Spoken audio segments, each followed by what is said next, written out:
This morning on Eagle Vision News, what does SeaWorld have to say about its orcas? And one of our reporters tries out an upcoming fitness fad in Santa Monica. Plus, the concert that has Biola students talking. All this and more coming up on Eagle Vision News.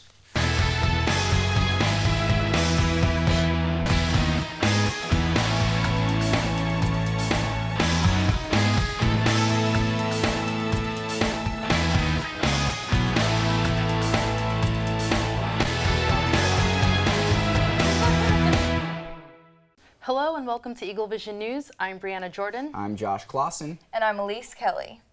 Our top story this morning, the biggest document leak in history, dwarfing the size of Luxembourg, WikiLeaks, and offshore secrets. The Panama Papers are 11.5 million documents that were given to a German newspaper by an unknown source. These documents contain information from the Panama-based law firm Mossack Fonseca. The documents expose how this company helped clients launder money, dodge sanctions, and evade tax. The company states that their services were commonly used worldwide.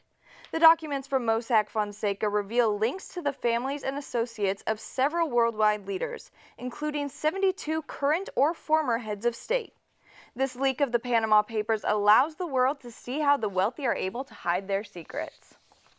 And this week I sat down with Biola's president, Dr. Barry Corey, to talk about his new book, Love Kindness. Here's what he had to say.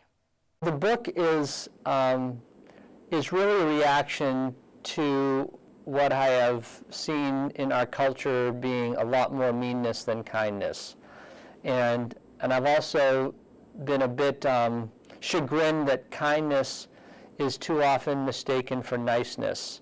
And so what I try to unpack in this book is the radical, revolutionary, risk-taking, life-changing power of kindness. The underlying idea behind the book is that we've sold kindness short, and kindness is a great enabler for us to live freer lives. And sometimes it's easier for us to be kind when people say thank you. It's easier for us to be kind when people are kind back to us, right? But when we're kind to people and they reject us, when they walk away, when they give us the cold shoulder, the face, the finger, whatever it is that they give us, then our pride is affected, and then we think, well, I'm not going to be kind anymore. But Jesus says, no, that's not the way it is. I'm calling you to be kind whether or not you're received or not. Some will receive you and some won't, but it doesn't matter. Just live in the freedom of kindness. I think it's just a revolutionary way in which we should be, and I've got a long way to go. And SeaWorld's latest announcement will bring big changes to the organization. Reporter Bretton Thune has more on the story. SeaWorld has made several major announcements that will not only change the future of their organization, but of the marine life in their parks as well. The first is that SeaWorld will stop breeding orcas in captivity, and since they no longer capture them in the wild either, SeaWorld CEO Joel Manby shared this. The killer whales in our care will be the last generation of orcas at SeaWorld. For decades, killer whales have been the face of the aquatic organization, but with the recent animal rights movement following the documentary Blackfish, the park has been under scrutiny over their treatment of the whales. SeaWorld will also halt the continuation of theatrical orca shows, opting for a more natural orca experience. The whales' tanks will be remodeled to look more natural, with rocks and shoreline vegetation being added. The current tanks hold around 6.5 million gallons of water. Which may sound like a lot, but in order to match a full day's roaming capacity in the wild, the orcas would have to swim over 3,000 lengths of the pool. There has also been discussion of fish being added into the pools to stimulate a more natural hunting experience. SeaWorld has made it clear that they are looking to further their rescue operations as well. They have helped rescue over 27,000 animals in the past and hope to grow those numbers. The Humane Society of the United States has stated that they have partnered with SeaWorld and do not wish to be adversaries. I'm Bretton Thune, reporting for Eagle Vision. Reporter Jonathan Rutz joins us this morning with the latest in sports. Jonathan, basketball is wrapped up and baseball season is here. What do sports fans have to look forward to? The beginning of April is one of the best times of the year for sports fans. NHL and NBA playoffs are just getting ready to start. College basketball finishes their season with the Final Four, and baseball season begins with opening day. We'll start with the NBA Golden State Warriors. Steph Curry and company set a season record for the NBA by being the first team in history to reach 1,000 threes. The Splash Brothers of Klay Thompson and Steph Curry have led their team to what may be the best season of all time. The Warriors are just 3 wins away from breaking the Bulls record for the most wins in a season with 70. And the Los Angeles Dodgers opened up their season in San Diego last night, and things went pretty well for them. The boys in blue had the best opening day shutout in league history by slamming the Padres 15-0. Clayton Kershaw had a masterful outing on the mound, only allowing 1 hit while striking out 9 on the day. The Dodgers also had 17 hits in the game, scoring all 15 of their runs without hitting a single home run. LA's Adrian Gonzalez and A.J. Ellis teamed up with 3 RBIs apiece, and rookie sensation Corey Seager went 1 for 5 with an RBI double. The NCAA Tournament Championship game was also played last night, and it certainly was madness. The North Carolina Tar Heels took on the Villanova Wildcats for a back-and-forth game that came down to the wire. With 13 seconds left, the Tar Heels went down by 3, but senior guard Marcus Page hit one of the most difficult shots of the season, leaving the score tied with just 4 seconds on the clock. That was just enough time for Villanova's Chris Jenkins to do this. 3 seconds at midcourt. Jenkins gives it to Jenkins for the championship. Villanova was crowned national champion with a final score of 77-74. And in local news that's closer to home, Biola has just wrapped up their basketball season. Take a look. The Biola basketball program has had one of their most exciting seasons in their modern history. Dr. Dave Holmquist led his team to a fantastic 30-4 overall record, as well as a Golden State Athletic Conference championship. Biola was the quickest team to 30 wins in the nation this year. With Takari Archer winning GSAC Player of the Year and Coach Holmquist winning GSAC Coach of the Year and National Coach of the Year, and with Biola coming away with a GSAC title, they had a very rewarding year. One of the more astounding of these awards was from junior guard Takari Archer, who won GSAC Player of the Year. Archer also averaged 15 points a game to go along with 5 rebounds. He also shot 47% from the field. It's been a blessing to be a part of a team like this where, we're successful. Because, like 2 years ago, we weren't as successful as we are this year. So it's just been a blessing, and I'm honored to be a part of this team. I'm looking forward to next year. Many players attribute their success to the noticeable team chemistry. And I think that made a huge difference. I think we all enjoyed each other, and I think it allowed us to win games that maybe we shouldn't have even have won just because of how well we worked together. We just clicked immediately on and off the court, and I think it showed, in tough games. It just shows us how off the court and we're such a close-knit group of guys. Winning the GSAC and ending up first and ending the season ranked 3rd in the nation it's a huge accomplishment for us. Coach Holmquist eclipsed his 900th victory this year while also winning National Coach of the Year. Well, for me, it just brings back a lot of memories of a lot of really good players and good people that I've been able to coach. Congratulations to the 2016 GSAC champions, number 1 defense in the nation, Biola Eagles. I'm Jonathan Rutz, Eagle Vision News.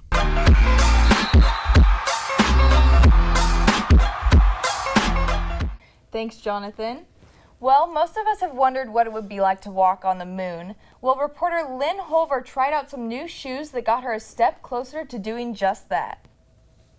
Santa Monica, the place where tourists flock and locals explore.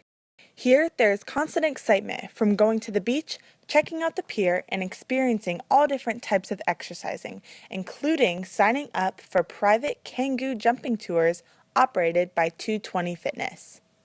Okay, so we're standing here outside 220 Fitness, and we're getting ready to go on our 1-hour Kangoo tour around Santa Monica Boardwalk, and I'm here with our tour guide, Shalimar.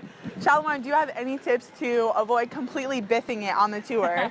I guess my tip would be just to trust yourself and have fun when you're using these. Just don't overthink it. When you start to get too much in your head, that's when you tend to fall. The concept of springed boots was developed in 20th century Eastern Europe and then redesigned in the early 1990s. They were created primarily for joggers and runners to help reduce the impact associated with vigorous athletic activity. The shoes feature a spring-loaded bottom and buckle-strapped boot to give the user maximum mobility, comfort, and support. The shoes also reduce joint impact from running up to 80%. I don't know if I'd do it. I think down here people probably would. Yeah. If you set up a little stand or something, you'd probably have people jump on it. Yeah. It looked pretty cool. I didn't really know what they were, but when I saw you bouncing, I thought it was really cool. So whether you're bringing your family to the beach or going solo, Kangoo jumping is an activity anyone can enjoy. This is Lynn Halver reporting for Eagle Vision News. This morning in entertainment, Real Housewives of Orange County stars Vicki Gunvalson and Tamra Judge were hospitalized after a four-wheeling accident on Sunday. While filming for their Bravo reality show in the desert, Tamra took Vicki and a few other friends for a ride in a Polaris RZR four-wheeler. The four-wheeler flipped and rolled several times, injuring both Tamra and Vicki. The women were airlifted from the accident and taken to a local hospital where they were treated with minor injuries. "We are both beat up, but very lucky to be alive," Tamra said. "I've never been so scared in my life. As the driver, I have an overwhelming amount of guilt, and I'm just happy that the four of us are alive." A few days later, they took to social media to thank their fans for all the thoughts and prayers. After doing quite well at every major award show over the past year and a half, Taylor Swift wants to take a break. On Sunday, after winning several honors at the 2016 iHeartRadio Music Awards, including Album of the Year, Taylor announced that her acceptance speech might be the last one she gives for the next while. Taylor gave a heartfelt message to her fans, friends, and family for all their support over the years. During the speech, special attention was given to her parents, and Taylor talked about the vivid memories she had as a child of her mother and father always encouraging her to pursue music. She also gave a shout out to her boyfriend, saying that for the first time, "I had the most amazing person to come home to when the spotlight went out and the crowds were all gone." Other than making that brief statement, she has not commented on her plans for the next few years. So we'll all just have to wait and see what the future has in store for Taylor Swift. Last weekend, top-selling Christian artist Lecrae put on a show at Biola. Our reporter Wayne Stevenson takes us there. Here we go again. I think I heard it all. Christian hip-hop artist Lecrae performed on Sunday night at Biola's own Chase Gymnasium. While it was rumored among students that the concert was having trouble selling out, it was proven untrue as more than 2,600 people packed the gym to full capacity. Even though they may have had a hard time selling out tickets at first, it seems that Biola is not having very much of an issue with that, as the line for people coming to the concert goes all the way from almost at the business building all the way down to the gym where the concert's being held. Those who were standing in line could feel the anticipation building up for seeing one of their favorite rappers perform. You excited for the concert? Yeah, I'm really excited. I'm like nervous, like I'm sweating. But even in their eagerness to see Lecrae perform, concertgoers already looked to be having a good time. Once they finally got inside, fans got to see opening artists Liz Vice and DJ Promote before Lecrae took the stage. After a brief intermission, Lecrae came on stage performing his current hits, followed by a number of older songs that his fans went crazy for. Those who were in the audience had overwhelmingly positive responses to Lecrae's performance. I really enjoyed how everyone just got into it and just let it dance. Dance their heart out. It was like a good movement, you know. There's a lot of loud screaming, you know, good songs. It was good, yeah. The concert was part of Lecrae's Higher Learning Tour. This tour follows up the release of his new EP, Church Clothes 3. I'm Wayne Stevenson, and this is Eagle Vision News. Back to you. Biola students enjoyed spring break last week, and for many of us, that meant traveling. Peter Rothermel is here with the latest travel tips and destinations. Peter? Thanks, Elise. If you love to travel, Google no further than TripAdvisor's Top 10 Destinations list for 2016. Every year, TripAdvisor chooses 10 destinations for its annual Traveler's Choice Destination Awards. The awards rank the 10 most beloved travel spots around the globe. The destinations are chosen upon the booking interest and feedback received by TripAdvisor. Number 1 on the list for this year is London, England. Other locations that made the list include Istanbul, Paris, Rome, New York, Prague, and several others. If you want to travel closer to home, a great destination is Joshua Tree National Park. Joshua Tree is an easy 2-hour drive from Biola, making it a great weekend adventure destination. The park hosts multiple campsites, beautiful rock formations, and a quiet atmosphere to escape the busyness of college life. There are also several activities to do in the park, including hiking, rock climbing, mountain biking, stargazing, and several others. If you want a weekend getaway to relax in nature, look no further than Joshua Tree. Thanks, Peter. Now Brieana Jordan takes us to Santa Monica for the latest on Too Much Internet. If you've ever been to 3rd Street Promenade in Santa Monica, you may have seen some of the street performers there. But most notably, you've probably received or sent a Snapchat video of Dancin' Dave, one of the most well-known performers at the shopping promenade. You may have seen him hit the Quan, but who exactly is Dancin' Dave, and what does it take to be a street performer? I had posted a rideshare ad on Craigslist to go to Las Vegas. I picked up some people that were ride sharing with me to Las Vegas, and this girl in the back, we were talking about a name for my act, and she said, Dancin' Dave. So we went with Dancin' Dave. Millions of people come each year to visit the Santa Monica Pier and 3rd Street Promenade. But what makes it memorable is seeing the street performers. One of the most famous ones is Dancin' Dave. Back down to make it. Go Dancin' Dave. I got nervous. Originally from Sioux City, Iowa, at the age of 20, Dancin' Dave's uncle invited him to work in Long Beach. He went to San Diego State and became a corporate accountant, but not by choice, he was laid off. That's when he decided to just go for it and become Dancin' Dave. Well, on the pier, the spots are doled out by lottery. There are actually 4 lotteries down there by the merry-go-round each day. So you go in for a lottery. Like yesterday, Saturday, there were about 30 performers for about maybe 10 good spots along here. There's a lot of competition for it. Sometimes you get spots, sometimes you don't. But you make your money by keep trying. You got to keep trying. Sometimes you get a spot, sometimes you have some time off to do other stuff. But you got to get a spot, and then you got to have parking. You got to be parked somewhere around here. I have a beach parking permit so that I can just roll my wagon up here and do the show. It only takes $37 to purchase a license from the city, and you have to have some kind of performance.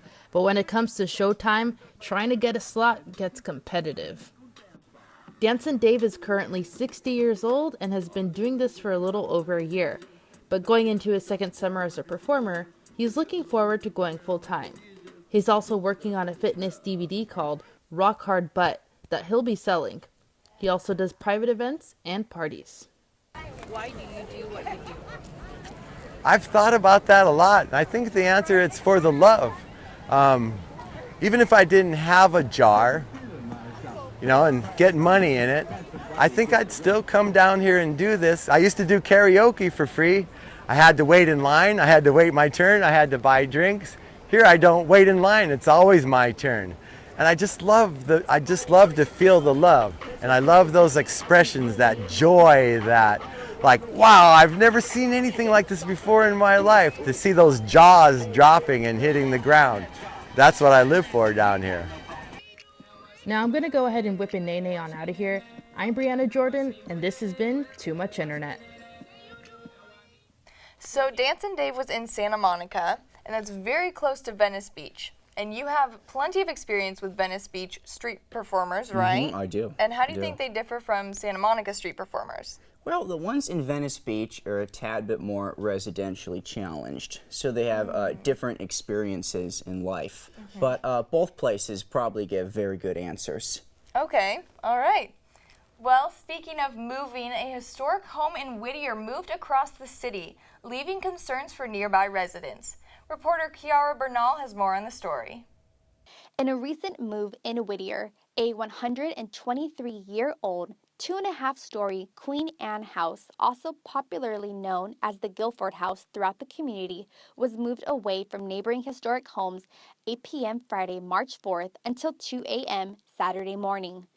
The move of the 50-ton and 40-foot standing house was moved 3,000 feet from its Whittier College location to the corner of Penn and Comstock.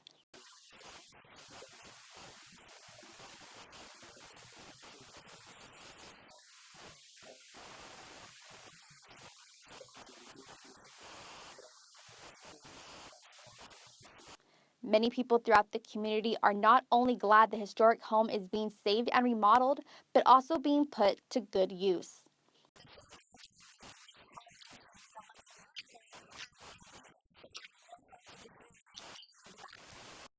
But not everyone in the city of Whittier is happy about the Guilford's house newly permanent location, because it used to be a garden.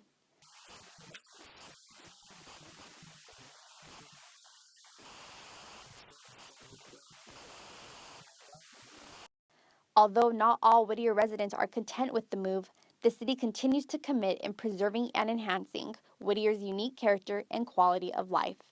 This has been Kiara Bernal, Eagle Vision News. Reporter Amanda Otto is here this morning with our weather forecast. Amanda, how's that beach treating you? Thank you, Josh. It was a nice day to be at the beach. I'm here at the Los Angeles County Lifeguard Shack. Let's take a look at our currents. Over here we had a nice pleasant 51 degrees this morning, which warmed up to about 70 this afternoon. We can expect temperatures to drop down to about 50 degrees this evening. Let's take a look at our national forecast. Over here on the west coast, we can see a range of 60s and 50s with a couple highs in the 70s, but as we come over to the east coast, we can see it's a little bit chillier with highs in the 30s, 40s, but getting gradually warmer as we come down to Florida in the 70s. Let's take a look at our 7-day forecast. Over here on Wednesday, we have a high of 76 degrees with a low of 52, progressing through the 80s throughout the week. As we come back to Tuesday, we can see a high of 67 with a low of 48.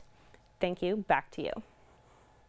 Thanks, Amanda. Well, that's all we have for you this morning, but be sure to join us next week for a closer look at the events happening at Biola this weekend.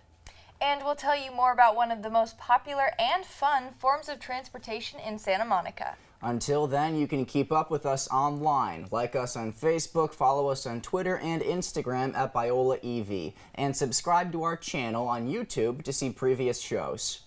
Thanks for watching, and we'll see you next week.